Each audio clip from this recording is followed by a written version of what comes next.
Police जो retire हो गए उनको बार बार बुलाते थे, आप एविडेंस ऑनलाइन कर दीजिए। सो आना जाना बच गया ना, और ट्रायल की भी डेट्स इन्होंने फिक्स्ड कर दी है। ऐसे ही नहीं गिरफ्तारियां हो जाएंगी, डीएसपी से इजाज़त लेंगी अगर वो punishment of less than 3 years। सो वो जितने अपराध हैं ऐसे जो कि कम 3 साल से कम है, आपको डीएसपी से अप्रूवल लेनी पड़ेगी। एक दूसरे का पसीना लेते थे, एक दूसरे की बीमारी लेते थे। अब गैंगस्टर है या कोई ऐसे क्रिमिनल जो कि मेंशन है, उसको हथकड़ी अलाउड है, बाकियों के लिए नहीं। कहीं भी जाओ एफआईआर आप दर्ज करा सकते हो, ये नहीं कि ये मेरा पुलिस स्टेशन नहीं है तो ना मैडम दूसरे पुलिस स्टेशन में जाओ, नहीं। जहाँ पर भी आपको शिकायत करनी आप करो, उसमें 0 एफआईआर है अगर वो आपके एरिया का जुरिस्डिक्शन नहीं है। और उसका काम क्या है, at the earliest police station उसको उस पुलिस स्टेशन में भेजना है जहाँ उसको तफ्तीश होनी है, और उसके भी कोई मापदंड होंगे। सो अब आपके पास ज़्यादा ऐसी चीज़ें हैं आ गए हैं जो कि समाज में करते थे, कई बार जजमेंट्स की वजह से करते थे या डायरेक्शन या चाहते थे, लेकिन अब वो कानून से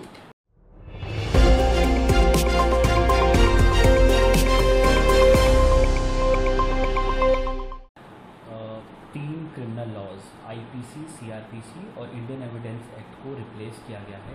कल से नए जो लॉज हैं वो इम्प्लीमेंट होने जा रहे हैं 1 जुलाई से। मैम आप क्या कहना चाहेंगे इस पर? आपके मुताबिक ये सिटीजन के लिए कितना फ़ायदेमंद रहेंगे? आपका क्या ओपिनियन है इस पर? सबसे ज़्यादा फ़ायदा मैं नज़र आ रहा है कि पुलिस की रीट्रेनिंग हो रही है, मिलियंस की रीट्रेनिंग हो रही है और रीट्रेनिंग होती जाएगी। जो कि हम लोग पीरियोडिक ट्रेनिंग करते थे, वो होलसेल ट्रेनिंग हो रही है।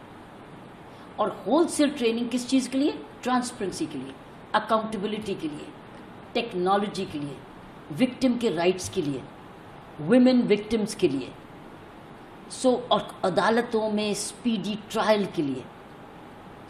कई चीज़ें ऐसी करेक्शन हो रही हैं जो कि कहीं ना कहीं तरीके से सुप्रीम कोर्ट और ऑनरेबल हाई कोर्ट्स की जजमेंट्स के थ्रू आ रही थी या पीसमील अमेंडमेंट से, वो अब पार्ट ऑफ द लॉ बन गई। लेकिन सबसे ज़्यादा मैं समझ रही हूँ टेक्नोलॉजी का रेवोल्यूशन हो रहा है, क्योंकि एफआईआर आपकी टेक्नोलॉजिकल हो जानी है, chargesheet technology, trial technology, expert evidence technology. जो हम लोग डॉक्टर्स को बुलाते थे, एक्सपर्ट्स को बार बार बुलाते थे, कि पुलिस जो रिटायर हो गए उनको बार बार बुलाते थे, आप एविडेंस ऑनलाइन कर दीजिए। आना जाना बच गया ना, और ट्रायल की भी डेट्स इन्होंने फिक्स्ड कर दी है। अदालत में मान लीजिए तारीख पे तारीख की बात करते, तारीख पे तारीख के क्या करेक्शन की, अगर कोई मैजिस्ट्रेट या जुडिशल मैजिस्ट्रेट उसको कहते हैं, वो नहीं अगले दिन वो लिंक मैजिस्ट्रेट छोड़ेंगे। ये नहीं कि जज साहब नहीं है कोर्ट में, there will be a link magistrate, link के भी लिंक तो तारीख पे तरीके से लगेगी। फिर एडजर्नमेंट्स भी लिमिटेड होगी कि इतने दो से ज़्यादा एडजर्नमेंट नहीं मिलेगी। हर चीज़ को, एस्पेक्ट को, कई चीज़ें मांगते जा रहे थे। हैंडकफिंग भी आई है, क्योंकि पहले क्या था, गैंगस्टर को भी पुलिस ऑफिसर क्या करता था, ऐसे हाथ पकड़ के करता था, एक दूसरे का पसीना लेते थे, एक दूसरे की बीमारी लेते थे। अब गैंगस्टर है या कोई ऐसे क्रिमिनल जो कि मेंशन है, उसको हथकड़ी अलाउड है, बाकियों के लिए नहीं। कई ऐसी चीज़ें हैं कि विक्टिम के लिए भी है, पुलिस ऑफिसर के लिए भी है, कचहरियों के लिए भी है, विमेन के लिए भी है। विक्टिम में कि विमेन का एक ज़बरदस्त चीज़ निकली कि किसी ने धोखा दे के कहा था तुम्हें प्रमोशन दूंगा, अपॉइंटमेंट दूंगा, शादी कर लूँगा, और शादी नहीं की, वो धोखा है। वो अब एक अपराध है। पहले 400 BC बनती थी और कहते थे कि नहीं ये तो पर्सनल मैटर है, वो पर्सनल मैटर नहीं है, अब वो दफ़ा लगेगी, वो दंडित है। ऐसी चीज़ें अब नए कानूनों में आई हैं जो कि समाज में एफआईआर 0 है। कहीं भी जाओ एफआईआर आप दर्ज करा सकते हो, ये नहीं कि ये मेरा पुलिस स्टेशन नहीं है तो ना मैडम दूसरे पुलिस स्टेशन में जाओ, नहीं। जहाँ पर भी आपको शिकायत करनी आप करो, उसमें 0 एफआईआर है अगर वो आपके एरिया का जुरिस्डिक्शन नहीं है। और उसका काम क्या है, at the earliest police station उसको उस पुलिस स्टेशन में भेजना है जहाँ उसको तफ्तीश होनी है, और उसको कॉपी उसको मिल रही है। तो कितना फ़र्क हो गया। वो भी ऑन वीडियो रिकॉर्डिंग भी हो रही है, स्टेटमेंट भी वीडियो रिकॉर्डिंग हो रही है, आप उसको बदल नहीं सकते। कहीं सर्च सीजर हो रहा है, सर्च सीजर में भी वीडियोग्राफ्ड है, तो ये नहीं कि ये था ये नहीं था, जो है जो वीडियोग्राफ्ड है। फिर उसमें फोरेंसिक्स भी है, उसी वक्त ही आ रही है फोरेंसिक मेडिसिन साइंस की साइंटिफिक, ये नहीं बाद में आ रही है तो उसमें एविडेंस चला गया। तो कई कई ऐसी चीज़ें हैं। बच्चे की जब लड़की की जब रेप होता था कहते थे उसको मृत्यु दंड दो, मृत्यु। अब उसमें लिख दिया गया कि if you have raped a minor, gang rape of a minor is death penalty. और कई जगह ऐसी भी पनिशमेंट लिखी गई है कि it is imprisonment for life. पहले कहते थे कि जब तक है, कहना नहीं पड़ेगा, आप कहेगा imprisonment for life means jail से ही जाओगे आप। सो एक्यूज के लिए भी बेनिफिट है, स्पीडी ट्रायल, चार्जशीट भी फिक्स टाइम पर चार्जशीट आपको अदालत में करनी पड़ेगी। सो और बड़ी इंपॉर्टेंट एक और निकली कि छोटे छोटे अपराधों में अगर गिरफ्तारी हुई तो आपको तुरंत डीएसपी से अप्रूवल लेनी पड़ेगी। ऐसे ही नहीं गिरफ्तारियां हो जाएंगी, डीएसपी से इजाज़त लेंगी अगर वो punishment of less than 3 years।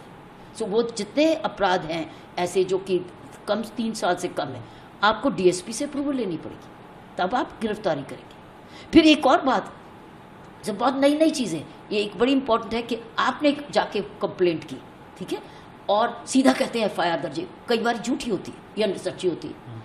आप अगर पुलिस ऑफिसर समझता है कि समय है, उसके बाद उसकी प्रिलिमिनरी इंक्वायरी भी कर सकता है और उसके बाद उसको 15 days में अपनी इंक्वायरी कंप्लीट करनी है, एफआईआर दर्ज करनी है। दैट मीन्स सीधा एफआईआर नहीं दर्ज होगी।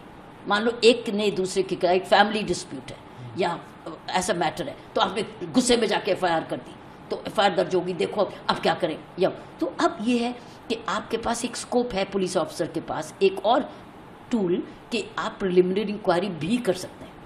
ये नहीं ही करेंगे, भी कर सकते हैं। दैट मीन्स हो सकता है कि वो 2 हफ्तों में गुस्सा खत्म हो गया या चोरी का माल समझ गए, वो फैसला हो गया आपस में। हर चीज़ के 2 पहलू हैं, लेकिन एक और तरीके हैं इन्वेस्टिगेशन के लिए। लोगों को जस्टिस, कम्युनिटी पनिशमेंट भी दे सकते हैं। छोटे दंड में आप कह सकते हैं कि आप ये जेल नहीं जाएंगे, आप ये सेवा करेंगे समाज की ये वाली, और उसके भी कोई मापदंड होंगे। सो आपके पास ज़्यादा ऐसी चीज़ें हैं आ गए हैं जो कि समाज में करते थे, कई बार जजमेंट्स की वजह से करते थे या डायरेक्शन या चाहते थे, लेकिन अब वो कानून से रिटन में आ गया। Preliminary inquiry, 0 FIR, time bound, magistrate की हाजिरी, expert evidence by all audio visual.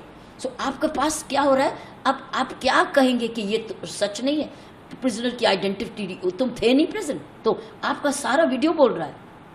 तो अब ये नहीं कि नाम बदल गया, ये बोर्ड है, ये झूठ है। सो ये जो एलिगेशंस आते थे, दैट मीन्स पारदर्शिता, अकाउंटेबिलिटी, ट्रांसपेरेंसी।